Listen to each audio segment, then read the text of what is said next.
Mi nombre es Carlos Manuel Rodríguez Arechavaleta, soy profesor investigador del Departamento de Comunicación. Me han pedido platicar del proyecto de investigación financiado por la Dirección de Investigación de la Universidad Iberoamericana, que aborda la fragmentación en la esfera pública cubana como un componente probable de la liberalización política del régimen en Cuba. Esencialmente estamos observando en la investigación, analizando el desarrollo de lo que se conoce como el periodismo independiente, que es una vertiente que responde a una vertiente de estudios también muy actual en la literatura internacional, que se ha centrado en estas formas de autogestión editorial, periodística, de construcción de la información pública que emerge desde los márgenes de la esfera pública formal en regímenes autocráticos, en regímenes cerrados, en regímenes post-totalitarios.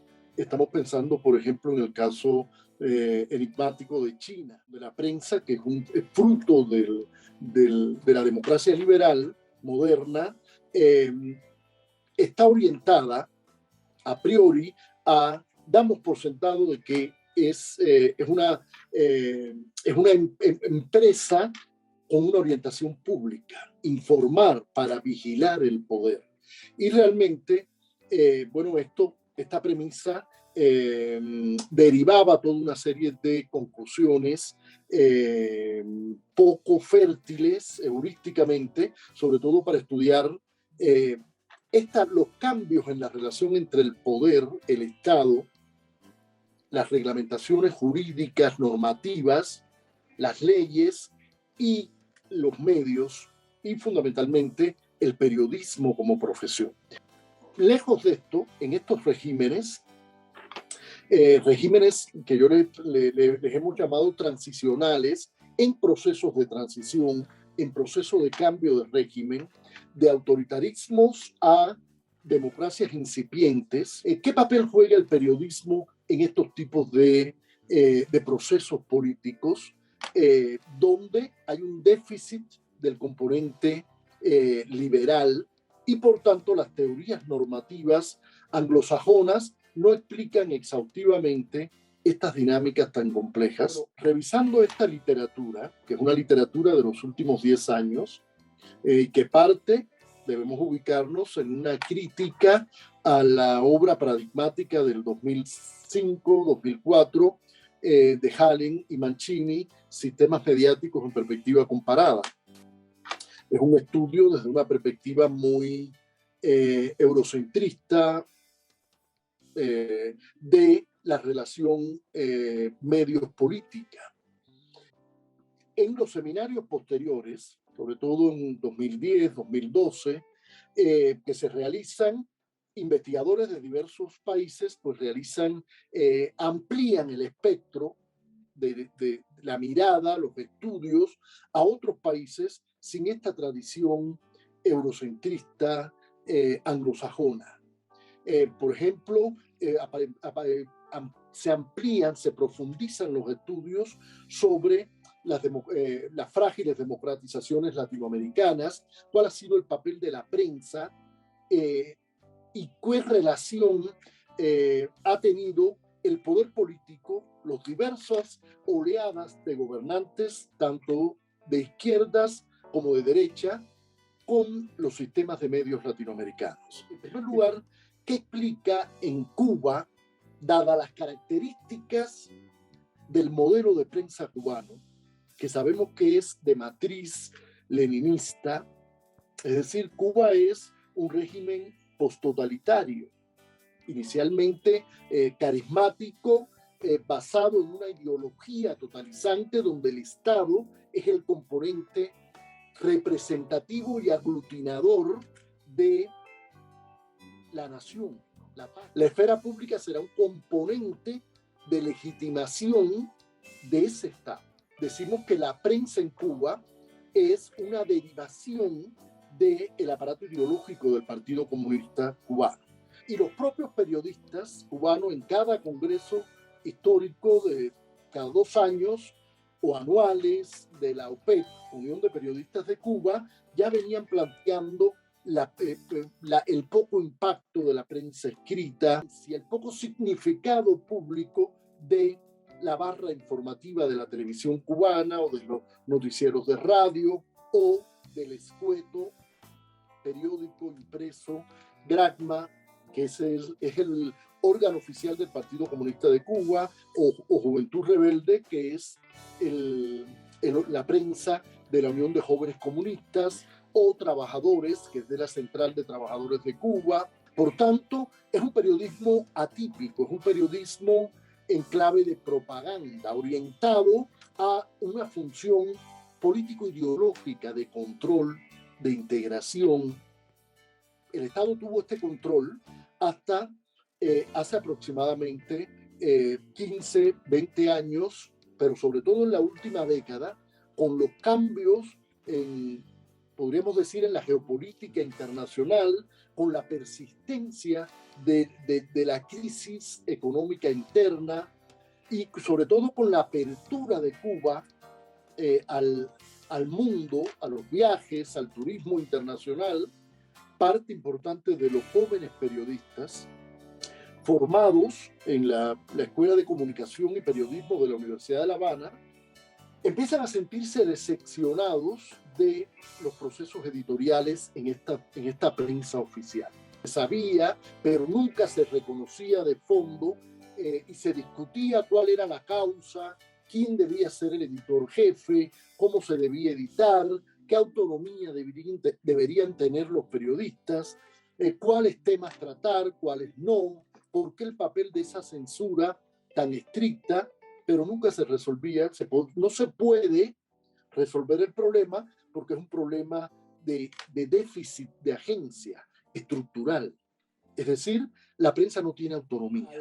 La implementación y acceso a el Internet en Cuba y la telefonía inteligente digital, empiezan a aparecer una serie de medios. Inicialmente, esto tiene toda una trayectoria. En este caso, por ejemplo, la generación Y de Giovanni Sánchez fue una iniciativa muy importante que abrió una brecha. Empiezan a aparecer una serie de blogueros y ese es un antecedente importante.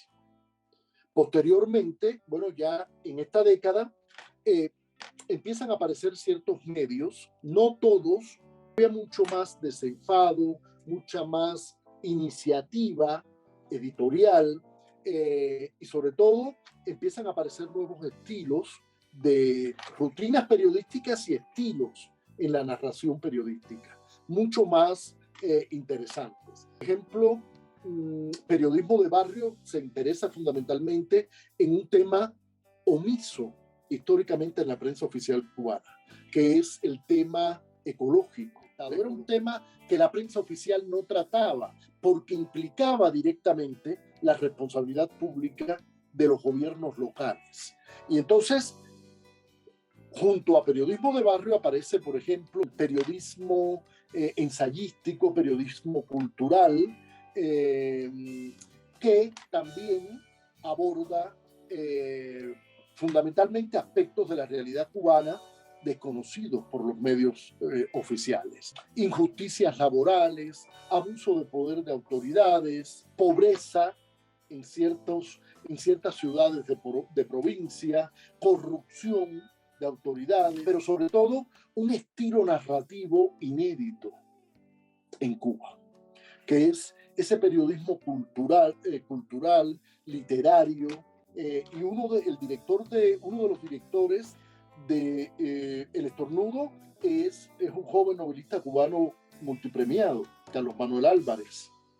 Este medio pues se ha radicalizado y tiene una postura muy frontal y se alimenta fundamentalmente, está censurado en Cuba y se alimenta fundamentalmente de la diáspora cubana.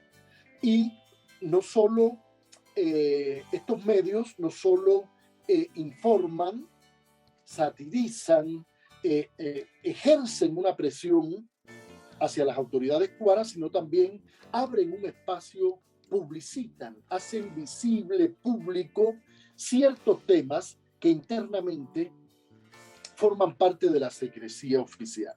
Aprovechando la apertura de Obama, del periodo de Obama, se empezaron a especializar en periodismo deportivo,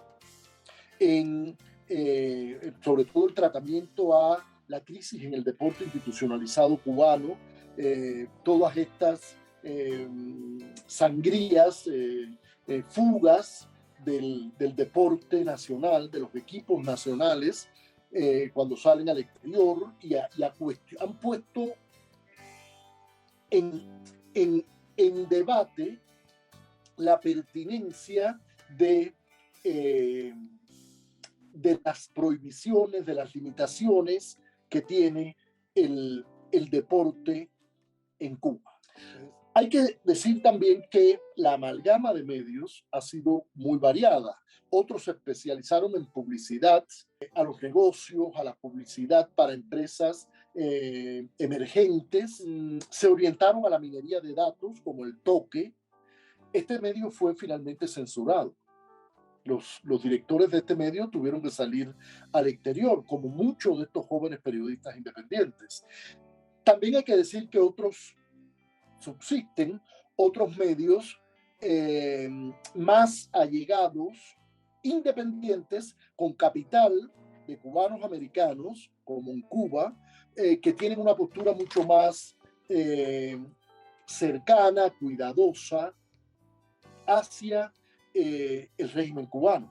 En los últimos 10 años se ha desarrollado una esfera digital alternativa que ha rebasado el espacio nacional. Es decir, que le ha dado visibilidad, este periodismo independiente emergente, le ha dado visibilidad a todo, ha ampliado el espectro del debate y empieza a jugar un papel fundamental no solo en propiciar debate, sino también en poner en jaque a las autoridades del gobierno cubano. Este escenario tan complejo, esta dinámica de flexibilización, de expansión de esa esfera pública a lo digital, ha modificado totalmente la noción de la información pública y el control de la información pública en un régimen autocrático como el cubano. Contingencia, conflictividad y polarización ideológica. Son las tres palabras claves que caracterizan la relación del emergente periodismo independiente en Cuba con el Estado. Esto es totalmente diferente a otros casos, como el caso chino, donde el régimen ha tenido una capacidad de resiliencia muy elástica para integrar el periodismo independiente en las estructuras partidistas, a pesar de dotarlo de autonomía financiera y editorial. El caso cubano es totalmente distinto. La Constitución del 2019, en un artículo específico, define que los medios de información son públicos, propiedad del Estado. Ningún otro actor puede ejercer esa función. Por tanto, la propiedad privada, comunitaria u otra forma de organización periodística, en el caso cubano, es legalmente, constitucionalmente prohibida. Eso explica los niveles de censura, de confrontación, la salida del país de una cantidad importante de talentosísimos jóvenes periodistas que han sido premiados en concursos internacionales en el exterior y que han tenido que emigrar. Esto es difícil de frenar, de censurar, porque el Internet sabemos que rompe las barreras espaciales. Muchos de estos medios se están produciendo desde el exterior y tienen un impacto importante en ciertos públicos internos.